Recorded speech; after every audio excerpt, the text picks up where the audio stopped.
Thank you very much. I'm really honored and thrilled to be back at Liberty. It's been a couple of years since I was here last.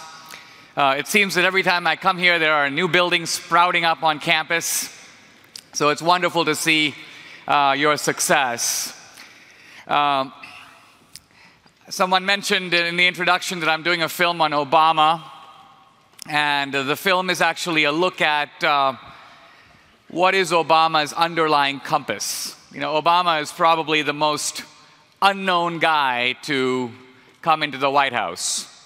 And yet, 3 years later, he's still something of a mystery. So the film is an attempt to sort of raise the curtain on Obama and show what his agenda is for 2016. What would the world look like in 2016 if Obama got a second term? Well, this is not my topic for today. I'm actually going to be talking about suffering. Some of you may consider these two topics a little related. But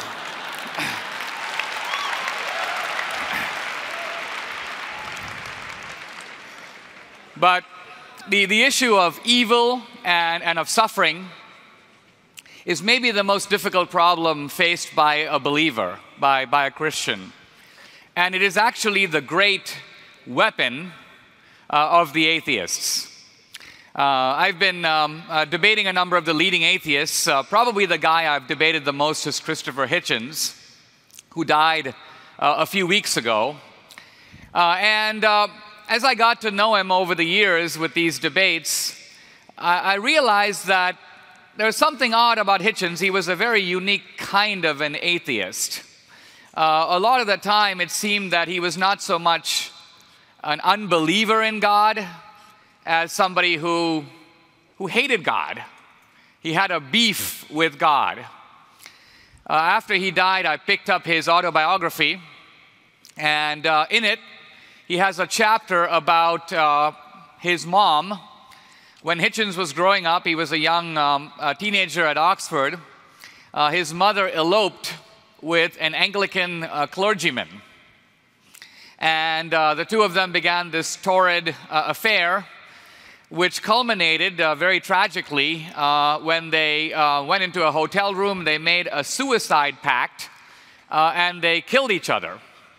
And the mother had been frantically phoning Hitchens when he was at college in the last minutes before she died. She was unable to reach him. So my point is, this kind of traumatic incident is bound to leave an imprint on a young man. And very often you sit there with somebody and you're debating issues of evolution and the Big Bang, but you realize that the guy's reason for being an atheist is totally different. It has to do with some experience that they had that turned them against God. I was in a debate about a year ago with a guy named Michael Shermer. He's the editor of a magazine called Skeptic.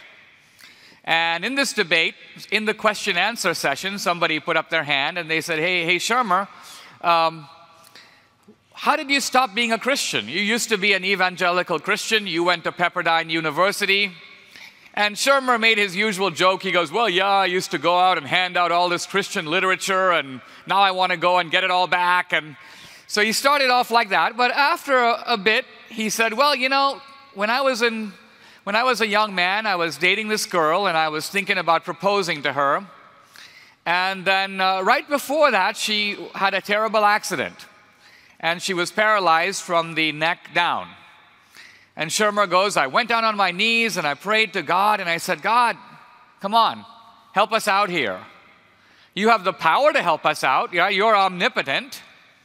You obviously have the desire to help us out. You're benevolent. You're good. We're Christians. We're on your side.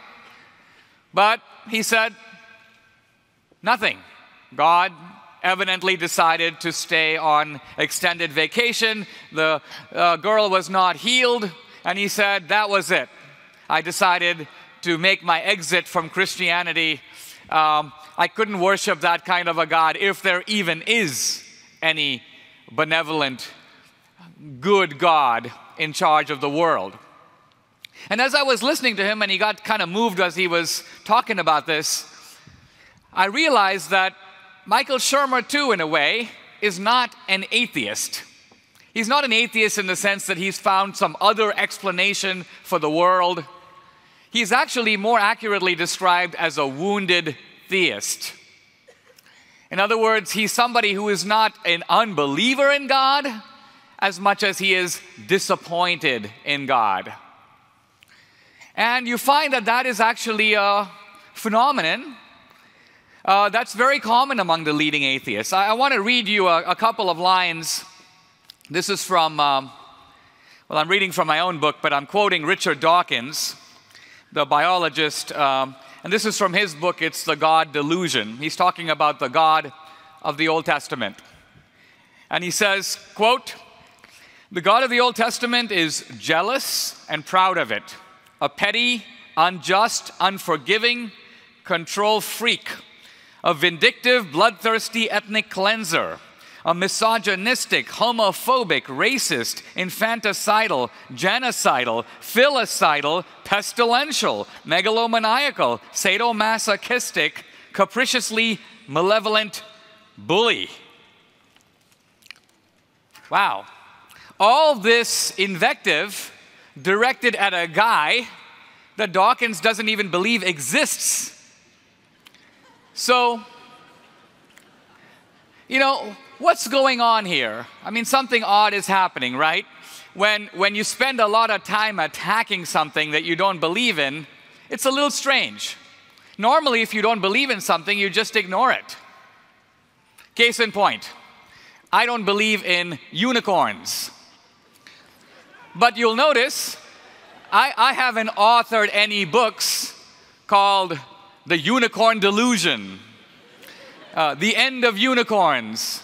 Unicorns are not great. I just kind of, live my life as if there aren't any. So, this phenomenon of atheists being angry with God is something that's worth noting. But when we note it, we actually notice something very surprising, and that is that Christians also, believers also, can be wounded theists.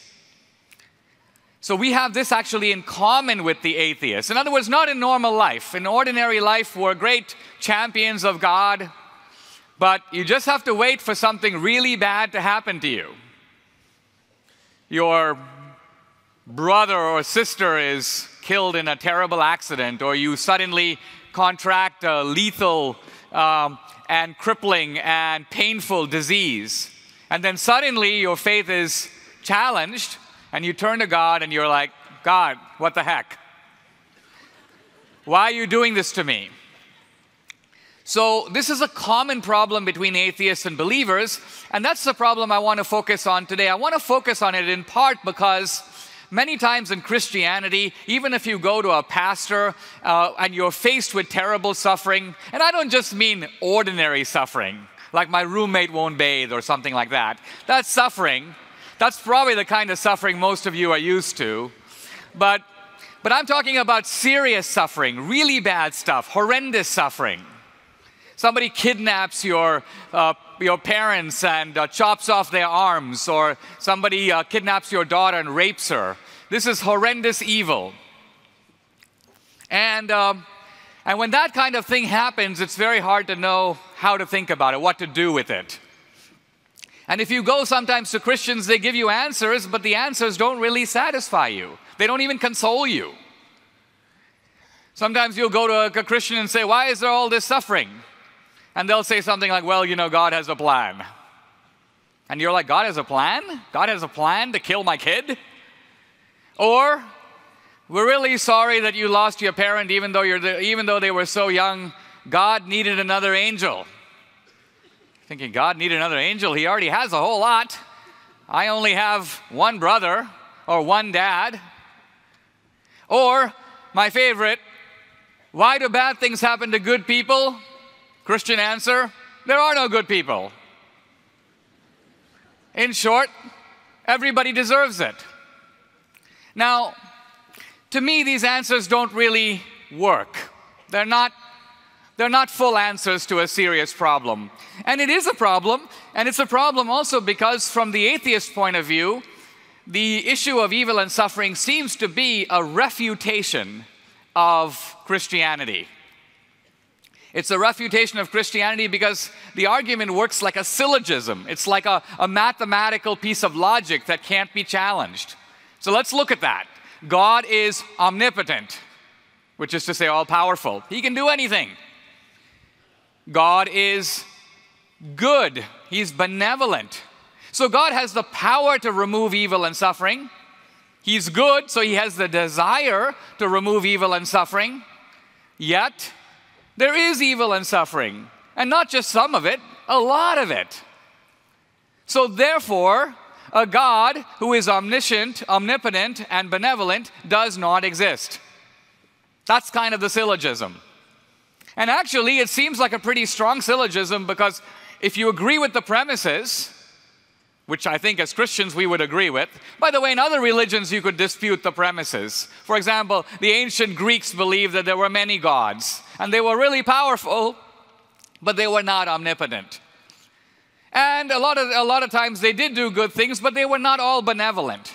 So there's no problem of evil, for example, in ancient Greek mythology. The answer is, well, God may want to help, but he can't. Or God's not really that good. But in Christianity and Judaism, we accept the premises. And so the conclusion seems inevitably to follow. And yet I want to suggest that there is a way to actually take this syllogism apart. There is a hidden premise in it that is needed for the syllogism to really work. And that is, God is omnipotent, God is benevolent, but there needs to be a third premise. God has no good reason to allow evil and suffering, or to allow the amount of evil and suffering that is actually in the world. Because if God had a good reason to allow it, then the logic falls apart. So that's what I want to focus on. What could be God's possible good reason to permit so much evil and suffering? Now, first of all, in considering any question like this, you have to consider the limits of human knowledge, of human reason. Because if you think about it, what are we trying to do? We're trying to think of why God might do something or not do something. We're trying to figure out why God designed the world in the way that he did. It's kind of like saying, if I were God, I would have, which is a little bit of a weird way to think about things. If I were God. It's kind of like an ant who walks into the Cathedral of Notre Dame, looks around and says, if I were the architect, but the point is you're not the architect, you're an ant. And so if the ant says, I find this architecture very defective, it's too drafty in here and so on, the point is that as an ant, you have the ant's eye perspective. You're seeing things from a limited point of view, and in our case, from a human point of view. We don't have the God's eye view. We can't see the whole thing. In the book of Job, as you know, Job protests bitterly against God, and he says, God, why are you tormenting me, a righteous man? By the way, Job's friends show up, and they offer what I said earlier was one of the Christian answers. They say to Job, you're not a righteous man. You may think you are. You have the reputation of being righteous, but you probably did some bad stuff, and God is punishing you for it. Now, interestingly, as Christians, we think that that must be right. Obviously, human nature is flawed. Job is a sinner. But that point of view on why Job is suffering is actually not God's point of view. In the story of Job, you can see God's point of view. And God's point of view is, no, Job, you're not suffering because of what you did. You're suffering for a completely different reason.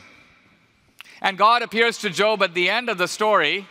And you might think that God would say to Job, hey, Job, listen, calm down. The reason you're having these problems is not because of what you did. It's just that I've got this annoying fellow, the Satan, who keeps bothering me, so I decided to have a bet with him. And by the way, good news, we won the bet. So this is the reason for your suffering. But God doesn't say that. God actually gives Job a very odd kind of answer. He says, Job, where were you when the foundations of the world were laid? Job, are you responsible for the flight of the eagle or for the Leviathan coursing through the waters? And you might think, what kind of an answer is that? In one of my debates with Bart Ehrman, Bart is kind of a former Christian Bible scholar, teaches at UNC Chapel Hill, now an atheist. Bart says God is just showing up to kind of smash Job. God is saying to Job, Job, don't ask questions. But I think in reality, if you look at what God is saying to Job, God is actually making the point to Job, hey Job, you have the limited human perspective. You don't have, if you will, the cosmic perspective. You can't see the architecture of the universe as a whole. Therefore, be a little humble in questioning, if you will, the work of the divine architect. So keeping that in mind, that human reason is a little bit limited, I still want to forge ahead and ask the question, why would God allow evil and suffering? Now, by the way, for many centuries, when people consider evil and suffering, they basically say, listen, we know why there's evil and suffering. Evil and suffering is due to the evil actions done by human beings. In other words, when we think about suffering, we can divide suffering into two camps. Suffering that's the result of moral evil, and then natural suffering. Those are two different things. What's moral evil? Moral evil is the stuff that human beings do. Bad things. And human beings can do bad things to each other. You can do bad things to yourself, to animals, maybe even to nature. But moral evil is the evil done by men. Natural suffering is different. Natural suffering is things like earthquakes, tsunamis, hurricanes, Parkinson's disease, cancer. Now, when insurance companies talk about earthquakes, they sometimes call them acts of God. Why? Because human beings didn't do them, so God must have. And right away you begin to see a problem, which is that even if we could account for moral evil, let's say we say moral evil is due to free will. Human beings have free will, therefore they do moral evil. Well, yeah, but that doesn't explain earthquakes. That doesn't explain natural calamities that are outside of the control of any living person. So why did God allow those? I'm going to get to that in a second. But I want to say a word first about the issue of moral evil. Traditionally, Christians have explained moral evil by an appeal to free will. Don't blame God for the Holocaust. He didn't do it. That was Hitler. Those were the Nazis. They're responsible. And why did they do it? They did it because they chose to. They wanted to. They had free will. Now, true, God could stop them. But remember, it wouldn't be enough to stop one guy. Because if you stopped Hitler, you'd still have the stormtroopers, you'd still have the SS, you'd still have Himmler and Goebbels and the Nazis. So you'd actually have to block everybody. You'd have to block all those guys. And then you'd have to probably block all the people who voted for them. Well, how would you go about doing that? The only way to do it is in some ways to arrest or to take away their free will.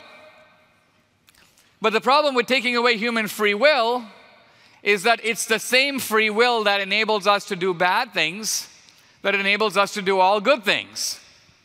If you think about it, without free will, there is no vice, but there is also no virtue.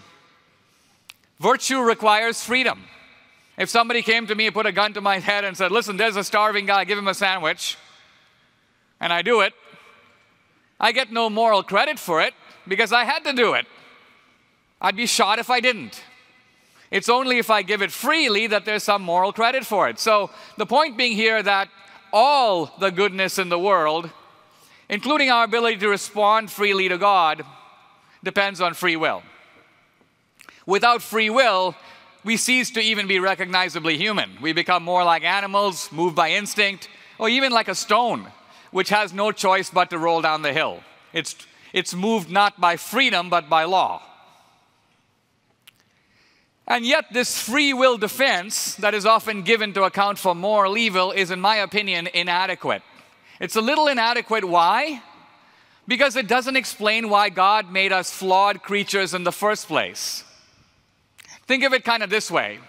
If I'm an engineer and I can make a special kind of a robot, let's say a semi-human robot, and I decide to make an alcoholic robot, a robot that really likes whiskey. And I take this robot, and then I put him into an alley that is lined on both sides of the street by bars. And the robot goes into bar number 1, has a whiskey, goes into bar number 2, has another, and bar number 3. Eventually, the robot falls flat on his face in the street. And then I say, bad robot, I gave you free will, and you chose to drink alcohol. And the robot goes, yeah, but you made me with a proclivity to alcohol. In other words, when I think about sin and about temptation, I'm tempted by a lot of things, but one of the things I've been never tempted by is drugs. Why? Because I have never understood the point of drugs. Like, why fry your brain in this way? I don't get it. So the point being that I'm just not drawn to drugs. You can have drugs all over the place and I'll just walk right by. So why didn't God make all of us like that toward all sins? Meaning we'd have free will, we just wouldn't be that interested. Temptation wouldn't actually tempt us. I think the answer to this question actually comes out of the fall, where in the Garden of Eden, God actually gives man two choices. And I'm not just talking about Adam and Eve, I'm talking about all of us. And what are the two choices? You can either go God's way, or we can go our own way. By the way, that's the meaning of the symbolism of the fruit in the garden. God says, don't eat from this fruit. Why? No reason. God doesn't give a reason. Why? Because if he gave a reason, we would be doing it based on the reason. But what God is saying is, listen, I'm God. This is my way. Everything in Eden operates by my plan. So you have a choice of going with my plan, or you can kind of go with your own plan. I'm going to let you decide which of those two options you want. And of course, man, not just Adam and Eve, but you and me, we say, okay, God, we want to go our own way. We don't just want to do evil, we want the right to choose what is evil. That's why it's the tree of the knowledge of good and evil. And God says, okay, if that's what you want, you can't live here. Because this is a place that operates by God's plan. You have to go out into the world, but it has to be a special kind of a world. It has to be a world that operates according to law. It can't be a whimsical or miraculous world. Why? Because if it is, then freedom doesn't mean anything. Imagine if you live in a world where when you throw a ball up, sometimes it goes up and sometimes it stays put. Imagine living in a world where sometimes the sun comes up and sometimes it doesn't. Sometimes bullets kill people and sometimes they don't. What would your freedom even mean? Because you could never see the consequences of your actions. They wouldn't be predictable. So in order for freedom, human freedom, to be meaningful, we have to live in a lawful world, a world of laws. Now, even though we might say we have to live in a world of laws, we still haven't explained why we live in a world of these laws. Why do we live in a world that allows so much calamity, so much suffering, so much disease, natural suffering? Why are there earthquakes? Well, interestingly, 100 years ago, 200 years ago, there was no human answer to that question. Why are there earthquakes? It just seemed like the gods must be angry. There was a massive earthquake in the 18th century in Lisbon, and Voltaire basically wrote a poem saying, God, you're a lousy architect. Couldn't you have designed the world better not to have this kind of calamity? Well, the point was that Voltaire was completely ignorant of geology. He didn't know. He was thinking that the way the earth is, earthquakes are just some kind of add-on that God could easily have removed. But today we actually know a lot about the earth. Why do we have earthquakes? We can answer that question. The reason we have earthquakes is underneath the earth are massive giant plates. And there are also giant plates under the ocean floor. This is called plate tectonics. And these plates happen to move. Now, by the way, today we know about hundreds of millions of stars, other planets. How many other stars and planets have plate tectonics? The answer is none. As far as we know, it's unique to Earth. And how many planets have life? As far as we know, none. Life is unique, it seems, to Earth, to the best of our knowledge.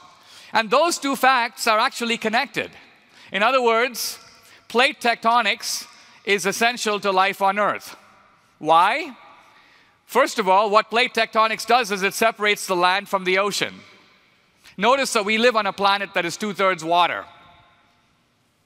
If there was nothing separating the land from the water, all the land on the Earth would be submerged in water to a depth of 400 feet. Very good for the fish, not so good for you and me. All terrestrial life depends on land. And plate tectonics does about 10 other things. It's a planetary thermostat. It regulates the temperature. It protects the Earth from lethal radiation and coming from outer space. It promotes biodiversity on the Earth. So the bottom line of it is no plate tectonics, no human life, and possibly no life at all. But think about that. If that's true, then it follows that there actually is a reason for earthquakes. Obviously, we don't like them.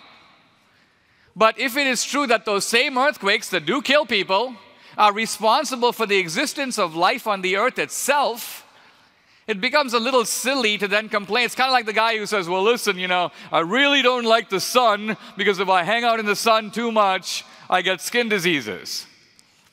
But the sun actually has to be where it is for human life to exist. The sun is actually 8 light minutes away from the Earth. If the sun were further away, we'd freeze. If the sun were a lot closer, we'd bake. The sun is exactly where it ought to be.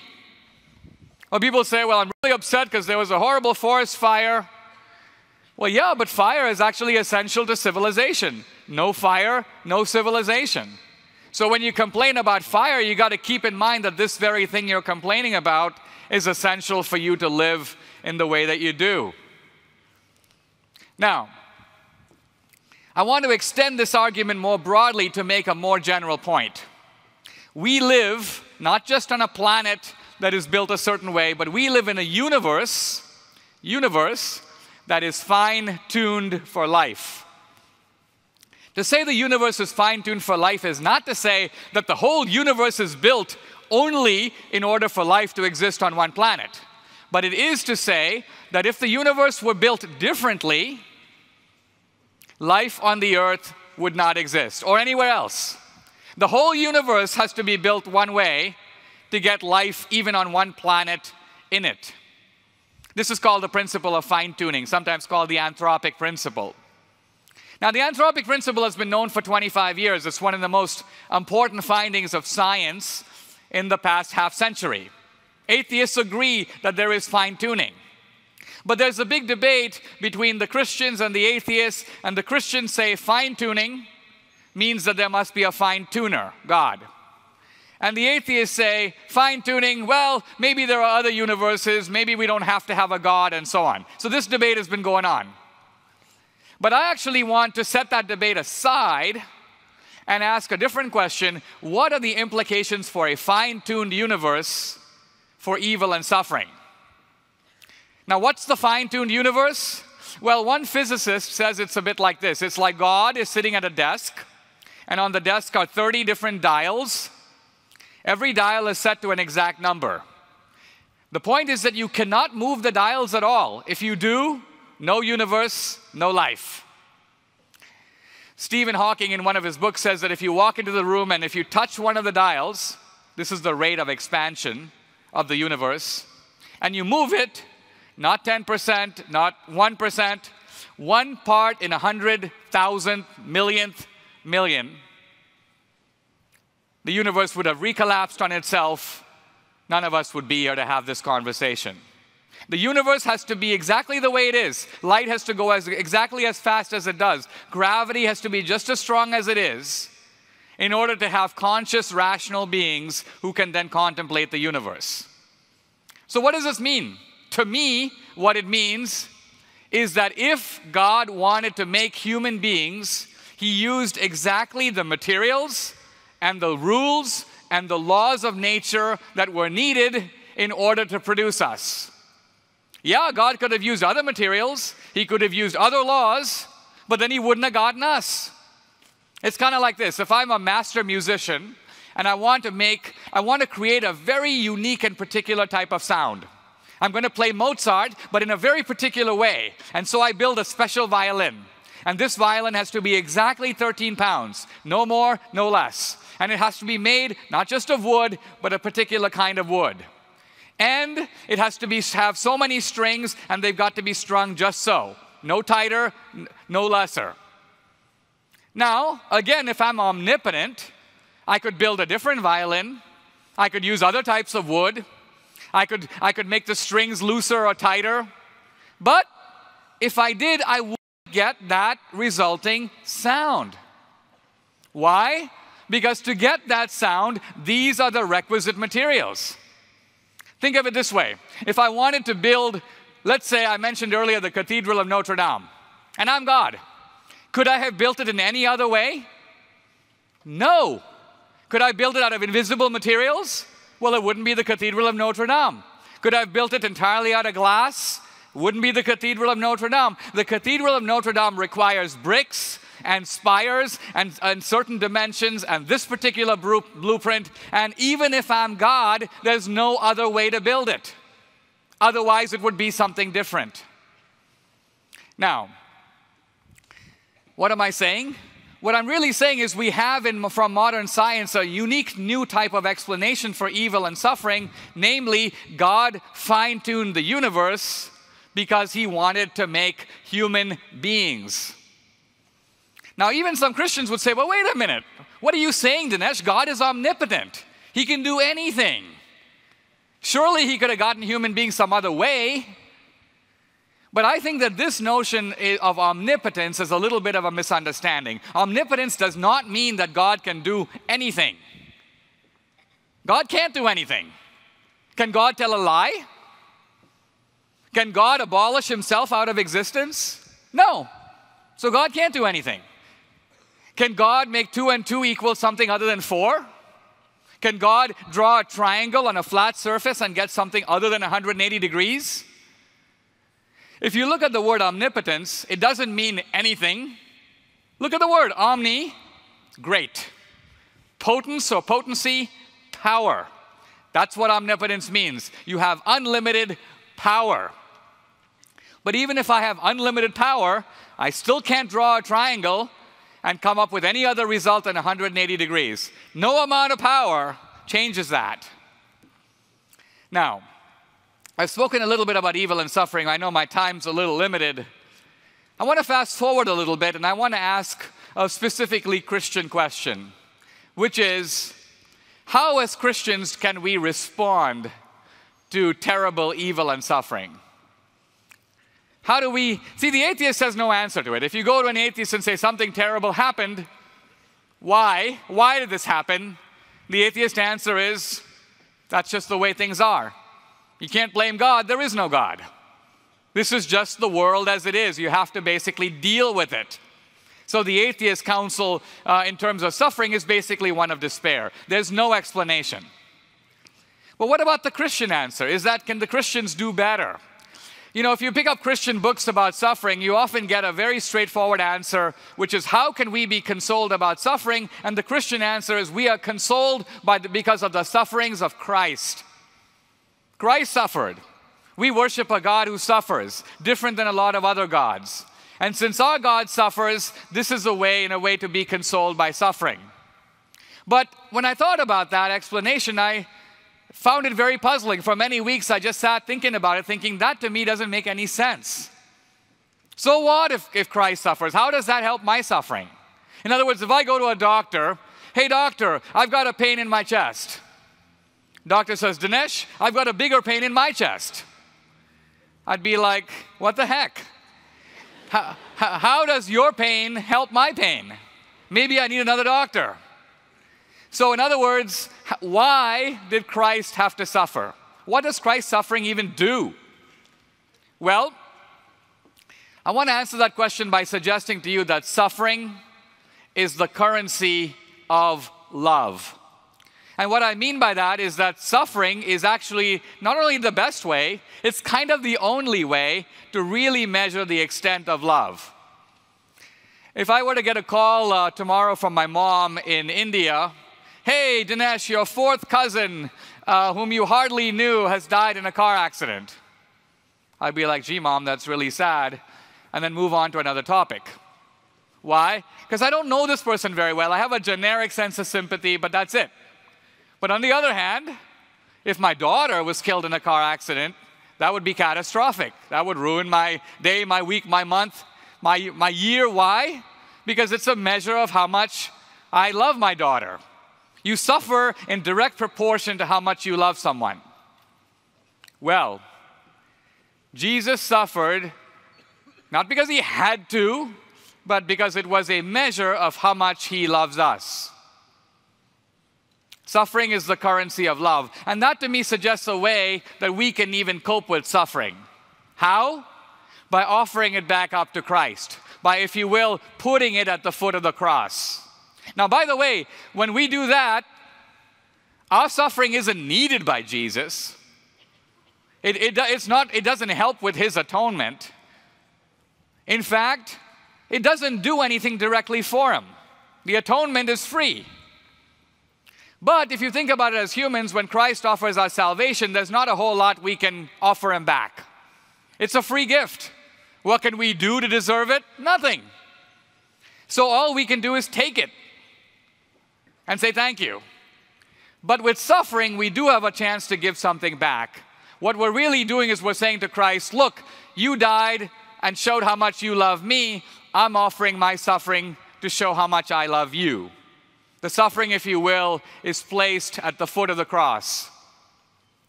And I think if we do that, we can, in a very small way, participate, if you will, in the terrible, excruciating loneliness of Calvary.